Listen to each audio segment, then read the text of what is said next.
Parmi les mythes et légendes qui entourent Shining, il en est un qui est resté tenace au fur et à mesure des années, à savoir le fait que Shelley Duvall aurait été malmenée, non, disons plutôt torturée mentalement, comme disent les gens, sur le tournage du film et que cela aurait apparemment ruiné sa carrière. Et si on y réfléchit plutôt rapidement, ça semble vrai après tout.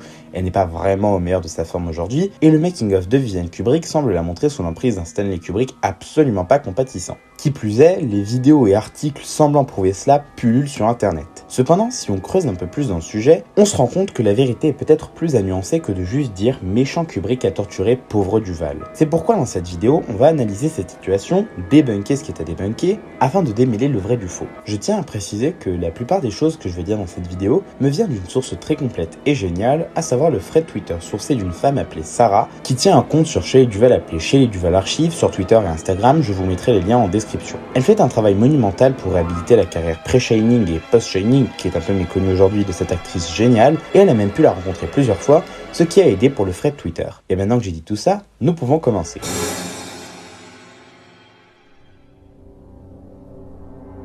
Mais avant cela, un peu de contexte. Shelley Duvall est donc une actrice américaine née à Fort Worth, dans le Texas, en 1949. En 1970, à l'âge de 21 ans, elle rencontre un réalisateur appelé Robert Altman lors d'une fête, alors que ce dernier tourne un film appelé Brewster McCloud. L'équipe du film est fascinée par l'optimisme et la beauté de Duvall et veut l'engager pour qu'elle joue dedans. Elle y réfléchit bien et accepte finalement le rôle. Par la suite, elle jouera dans de nombreux films à succès comme Nashville en 1975, Buffalo Bill en 1976, Trois femmes en 1977 et aura même droit à une petite apparition dans le Annie Hall de Woody Allen la même année. Néanmoins, à part donc Annie Hall, absolument tous ses rôles au cinéma étaient dans des films de Robert Altman, un réalisateur connu pour ne pas faire plus d'une quinzaine de prises au grand maximum et qui laissait une grande marge de manœuvre en termes d'improvisation à la plupart de ses acteurs. Retenez bien cela car ce sera important pour la suite. Revenons-en au film Trois femmes. Dans ce film, Shelley Duvall joue le rôle de Mildred Lamoureux, une femme vivant en Californie. Durant le tournage, bien qu'il y avait un scénario déjà écrit, elle va improviser bon nombre de répliques. Le film s'avère être un énorme succès critique, bien que le box-office ne semble pas avoir suivi, et Shelley Duvall obtient même le prix de la meilleure actrice au Festival de Cannes 1977, le prix LAFCA de la meilleure actrice, ainsi qu'une nomination au BAFTA. C'est alors qu'un certain Stanley Kubrick tombe sur le film, qu'il adore, en particulier la performance de Shelley Duvall. A noter qu'il dira plus tard avoir vu tous les films de Duvall avant cela, qu'il a également aimé. Mais ce qu'il aime par-dessus tout dans Trois femmes, c'est la scène de fin où le personnage de Duvall pleure, il trouve qu'elle pleure bien. Et il s'avère qu'en ce moment, il prépare un film d'horreur basé sur le roman Shining de Stephen King, où le fait de pleurer peut s'avérer très utile. En mai 1977, Kubrick lui envoie donc une lettre pour lui demander si elle veut bien jouer le rôle de Wendy Torrance dans son nouveau film. Shelley Duvall, fascinée par le fait qu'un réalisateur aussi grand que Stanley Kubrick lui demande de jouer dans son film, accepte directement. Dans la lettre, Kubrick lui précise bien que c'est un film d'horreur, et il lui envoie peu après, pour se préparer, le roman original de Stephen King, car on le sait à ce moment-là, il n'avait pas encore de scénario clairement établi.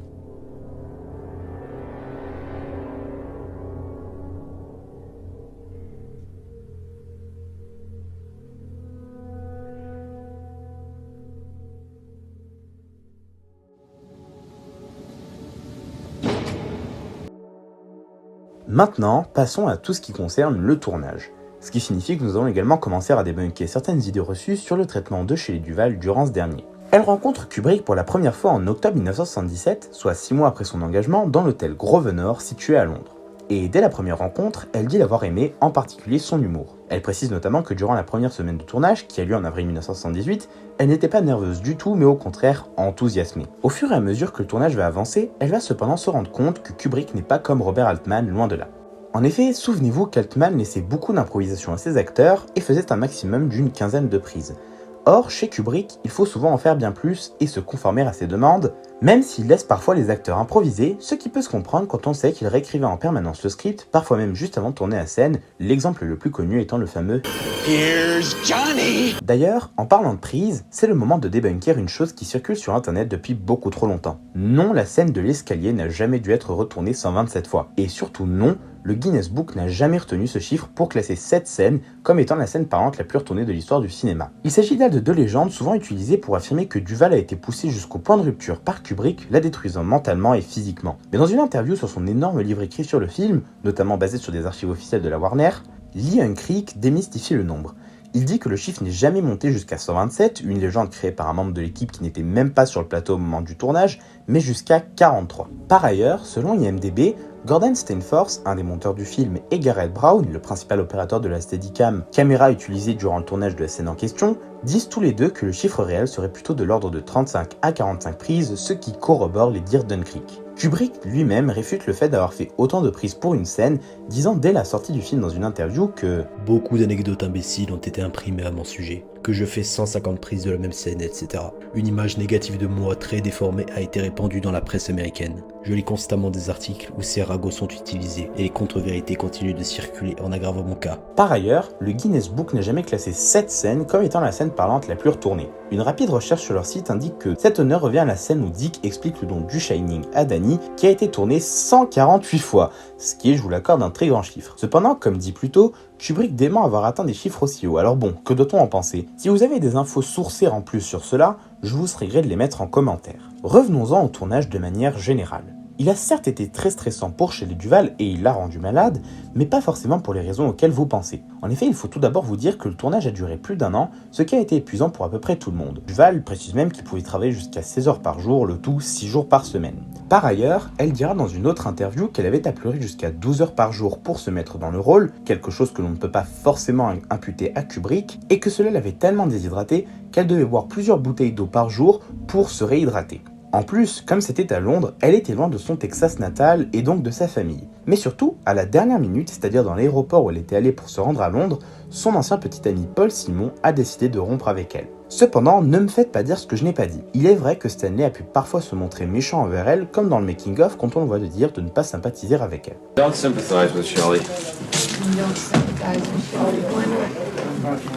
It doesn't help you, wouldn't it? Yes, it does. Il est après tout de notoriété publique que Stanley Kubrick pouvait être parfois très dur avec ses acteurs. Mais il faut noter quelque chose à propos de cela, c'est le fait qu'elle n'était tout simplement pas la seule. Même Jack Nicholson ou Scatman Crothers ont été victimes, si on s'en tient au mot de ces gens, de Kubrick. Le premier parce qu'il s'épuisait au tournage, rentrant souvent chez lui épuisé et s'endormant directement sur le lit, selon Angelica Houston, sa petite amie de l'époque. Le second car il avait à faire énormément de prises, comme donc la scène de l'explication du Shining qui aurait nécessité 148 prises.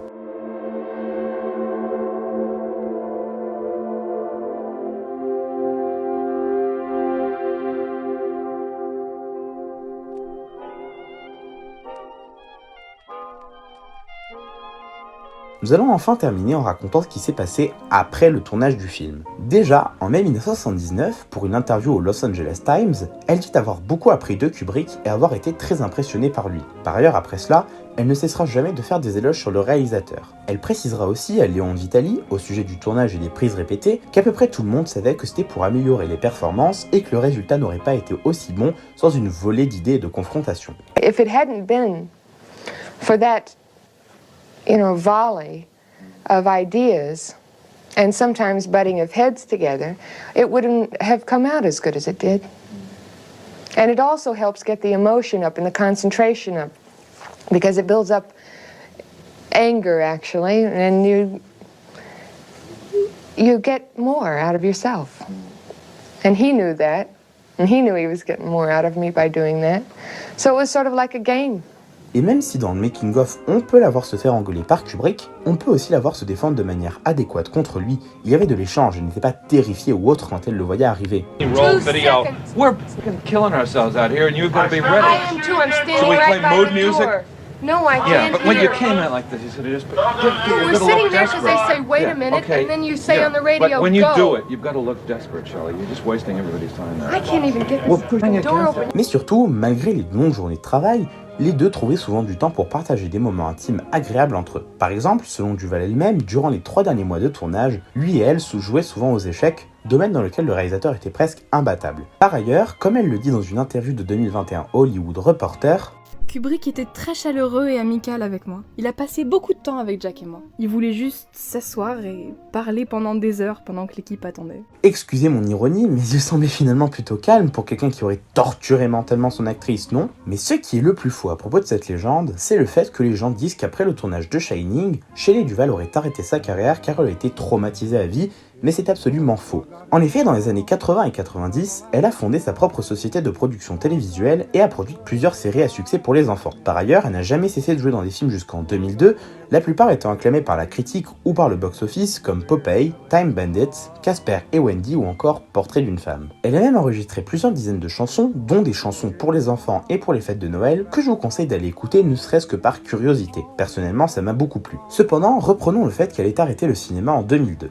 Il s'agit d'un point souvent donné pour prouver, entre guillemets, le fait qu'elle aurait été traumatisée à vie et que cela est assez bizarre car elle n'avait que 53 ans. Mais en quoi le fait qu'elle ait 53 ans rend cela anormal? Je pense plutôt qu'après la belle et immense carrière qu'elle a vécue, elle a décidé de son propre gré d'arrêter le cinéma sans que quoi que tout ça n'ait un rapport avec le tournage de Shining. Par ailleurs, elle semble avoir repris le cinéma en 2022 avec la publication d'un trailer d'un nouveau film d'horreur dans lequel elle joue. Enfin, le dernier point très souvent évoqué est l'interview qu'elle a menée avec le Dr Phil, qui je le précise n'est pas un vrai docteur mais un animateur de talk show, en 2016 où elle semble avoir des problèmes de santé, disant par exemple qu'elle a vu Robin Williams, pourtant mort en 2014, et qu'elle s'est fait agresser par le shérif de Nottingham, un personnage imaginaire dans l'univers de Robin des Bois. Alors même s'il est vrai qu'aujourd'hui elle ne va plus très bien et a des problèmes de santé, cela n'a rien à voir avec Shining, c'est plus par rapport à l'âge. En effet, elle avait 68 ans en 2016 et en a 74 aujourd'hui, et les maladies mentales et problèmes de santé sont malheureusement monnaie courante à cet âge. Par ailleurs, ce qu'oublient les gens à propos de cela, c'est que 5 ans après, en 2021, elle dit dans la même interview au Hollywood Reporter qu'elle a surmonté ses problèmes. Je tiens à noter que lors de ses conversations avec Shelley Duvall,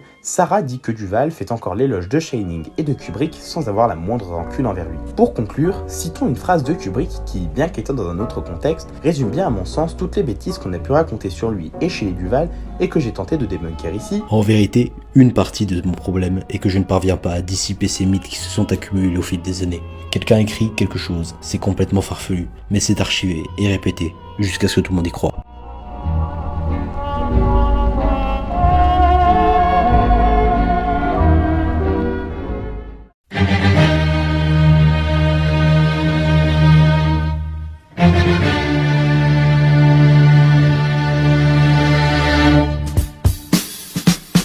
Et voilà, cette vidéo est à présent terminée, j'espère qu'elle vous aura plu. Encore une fois, je tiens à mentionner le travail gigantesque qu'effectue Sarah sur son compte Shelley Duvall Archive quotidiennement pour faire connaître la carrière de Duvall aux curieux. Je vous conseille d'aller voir son compte qui est très enrichissant et aussi de découvrir plus en profondeur la carrière de Shelley Duvall car vraiment c'est une actrice complète. Quant à moi, je vous retrouverai bientôt dans une prochaine vidéo. Au revoir.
Bon, d'accord. Z, 4, Q, un autre Q, un troisième Q, et le symbole de Batman.